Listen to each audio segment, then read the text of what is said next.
नुकतीच संसदीय अधिकृत भाषा समितीची एक बैठक पार पडली। 37वी बैठक होती आणि या बैठकीत बोलत होते याच राजभाषा समितीचे अध्यक्ष जे देशाचे गृहमंत्री सुद्धा आहेत अमित शहा। या बैठकीत अमित शहांनी मोठे स्टेटमेंट्स केले किंवा मोठी वक्तव्य केली। त्यांचं असं म्हणणं होतं की दोन इतर भाषीय जर एकमेकांशी बोलत असतील तर त्यांनी हिंदीमध्ये संवाद साधावा। अर्थातच याच्यावरून अनेक आक्षेप घेण्यात आले, तेव्हा अमित शहांनी ही सुद्धा गोष्ट क्लिअर केली की माझं असं म्हणणं मुळीच नाहीये की प्रादेशिक भाषांना हिंदी हा पर्याय असावा। त्यांचं असं म्हणणं होतं की इंग्रजीला पर्याय म्हणून हिंदी भाषा असली पाहिजे, प्रादेशिक भाषांसाठी हिंदी हा पर्याय नाही, हे त्यांनी सुद्धा स्पष्ट केलेलं आहे। याच्या पुढे जाऊन त्यांनी असं सुद्धा म्हटलं की पंतप्रधान नरेंद्र मोदींनी सुद्धा सांगितलेलं आहे की जो सगळा कारभार चालतो देशाचा तो सुद्धा राजभाषेत चालावा, जेणेकरून हिंदीला थोडी आणखीन चालना मिळू शकते। आणि पुढे जाऊन अमित शहांनी असं सुद्धा सुचवलं की जे स्थानिक भाषांमधले जे शब्द आहेत ते सुद्धा या भाषेमध्ये म्हणजे हिंदीमध्ये जोडून हिंदीला थोडं आणखीन लवचिक करावं, असं अमित शहा म्हणालेले आहेत। याच्या मागे त्यांचा कदाचित हा तर्क असू शकतो की हिंदी ही जास्त बोलली जावी इंग्रजीच्या तुलनेत, पण खरंच असं करण्याची गरज आहे का? आम्ही याच्यासाठीच एक स्टॅटिस्टिक्स आकडेवारी शोधून काढलेली आहे, ज्याच्यामध्ये या गोष्टी स्पष्ट होत आहेत की हिंदी ही देशात किती बोलली जाते आणि त्याच्या तुलनेत ज्या प्रादेशिक भाषा आहेत, म्हणजे मराठी असू दे, बंगाली असू दे, तामिळ असू दे, या सगळ्या भाषा बोलणाऱ्यांची संख्या किती आहे। अर्थातच या आकडेवारीवरून याही गोष्टी स्पष्ट होणार आहेत की हिंदी बोलणाऱ्यांची संख्या ही वाढत चालली आहे की प्रादेशिक भाषा बोलणाऱ्यांची संख्या वाढत चालली आहे। आणि इतकंच नाही तर जे नॉन हिंदी भाषिक स्टेट्स आहेत, म्हणजे जिकडे जे प्रादेशिक भाषेंमुळे ओळखले जाणारे जे राज्य आहेत, जसं की आपला महाराष्ट्र आहे, बंगाल आहे, तामिळनाडू, केरळ, जिकडे प्रादेशिक भाषा ही जास्त प्रामुख्याने बोलली जाते, या सगळ्या राज्यांमध्ये हिंदी बोलणाऱ्यांची संख्या ही वाढत चालली आहे का, किंवा हिंदी बोलणारे जे लोक आहेत त्यांची इथे राहणाऱ्यांची संख्या वाढत चालली आहे का, याच सगळ्या गोष्टी आणि याची आकडेवारी आपण आता समजून घेणार आहोत। नमस्कार, मी अनुजा, तुम्ही पाहत आहात मुंबई तक। आता ही आकडेवारी समजून घेण्यासाठी आम्ही 1971 मध्ये झालेली जनगणना आणि त्याच्यानंतर 2011 मधली जी लेटेस्ट जनगणना आहे, अर्थात 10 वर्ष उलटून गेलेली आहेत, पण कोविडमुळे 2021 ची जनगणना ही अजून झालेली नाहीये, त्यामुळेच नेमके हिंदी भाषिक बोलणारे किती आहेत, त्याच्या तुलनेत प्रादेशिक भाषा बोलणाऱ्यांची संख्या कमी होत चालली आहे की वाढत चालली आहे, मराठीचं त्याच्यात स्थान कुठे आहे हे समजून घेण्यासाठी आम्ही 1971 आणि 2011च्या जनगणनेची तुलना केलेली आहे। त्याच्यातनं नेमकी काय माहिती समोर येते ती पाहूयात। 1971च्या जनगणनेच्या तुलनेत हिंदी बोलणाऱ्यांची संख्या ही 2011 मध्ये 7% वाढून 44% पोहोचली आहे। पण इतर भाषांचा विचार केला, ज्या सगळ्या प्रादेशिक भाषा आहेत, तर त्यांची टक्केवारी मात्र काळाच्या ओघात घसरतानाच दिसते।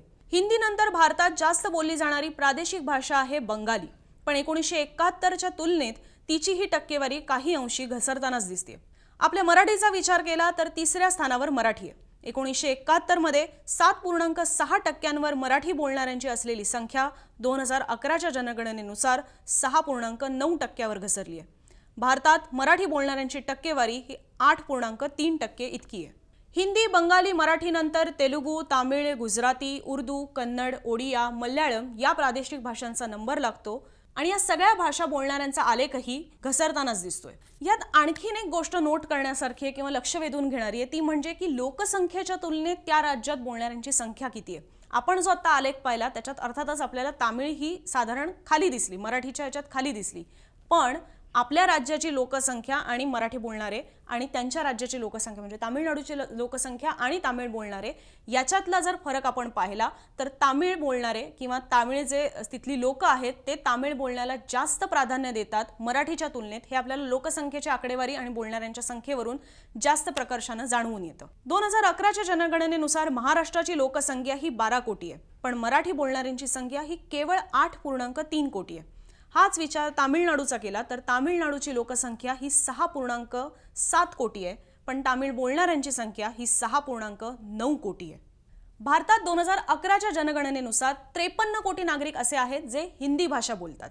आता याच्यात आणखीन एक मुद्दा जो मी अगदी सुरुवातीला म्हणालेले होते तो म्हणजे की अशी राज्य जी प्रादेशिक भाषा बोलण्याला जास्त प्राधान्य देतात, अशा ठिकाणी जे हिंदी क्राउड जो आहे तो जास्त तिकडे शिफ्ट होताना दिसतोय। मग ते कामासाठी असेल, उच्च शिक्षणासाठी सुद्धा असू शकतं। याच्यात कुठली राज्य आहेत तर महाराष्ट्र आहे, तामिळनाडू आहे, गुजरात आहे, केरळ सुद्धा आहे।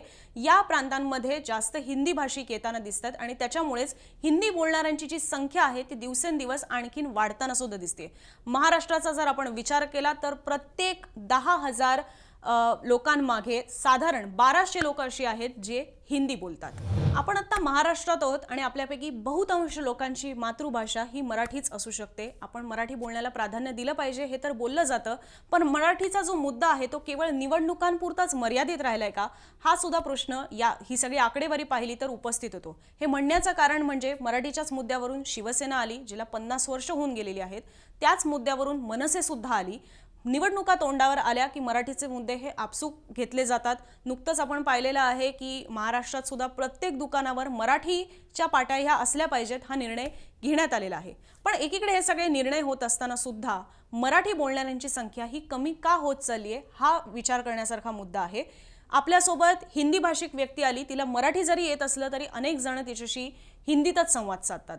अनेकांची मुलं ही इंग्रजी माध्यमात शिकत असतात म्हणून त्यांच्याशी इंग्रजीतच संवाद साधला जातो. आपल्यासमोर येणारी व्यक्ती ही जणू हिंदी भाषिकच आहे किंवा ती नॉन महाराष्ट्रीयन आहे म्हणून त्यांच्याशी आपण आपसुकच मराठी बोलायला लागतो. कुठेतरी याच गोष्टी म्हणजे एकीकडे उत्तर भारतीयांना दोष देण्यापेक्षा आपण सुद्धा मराठी बोलणं टाळतोय का किंवा आपण मराठीला प्राधान्य देत नाही आहोत का याचा सुद्धा विचार व्हायला हवा. तर हिंदी ही अर्थातच राजभाषा आहेच, पण त्याच्यासोबत आपण आपली प्रादेशिक अस्मिता आणि आपली भाषा ही सुद्धा जपण्याची गरज आहे. यावर तुम्हाला नेमकं काय वाटतं ही सगळी आकडेवारी आम्ही तुमच्यासमोर मांडलेली आहे. याच्यावर तुमचं नेमकं काय मत आहे कॉमेंट बॉक्समधून आमच्यापर्यंत जरूर पोहोचवा. अशाच ताज्या बातम्या पाहण्यासाठी, वेगवेगळ्या बातम्यांचं विश्लेषण जाणून घेण्यासाठी आणि आमचे सगळे मुंबई तकचे खास कार्यक्रम पाहण्यासाठी मुंबई तकच्या यूट्यूब चॅनलला सबस्क्राईब करा, बेल आयकॉन दाबा. याच्याशिवाय सगळ्या बातम्या सविस्तर वाचण्यासाठी मुंबईतक.in या आमच्या वेबसाईटलाही जरूर भेट द्या.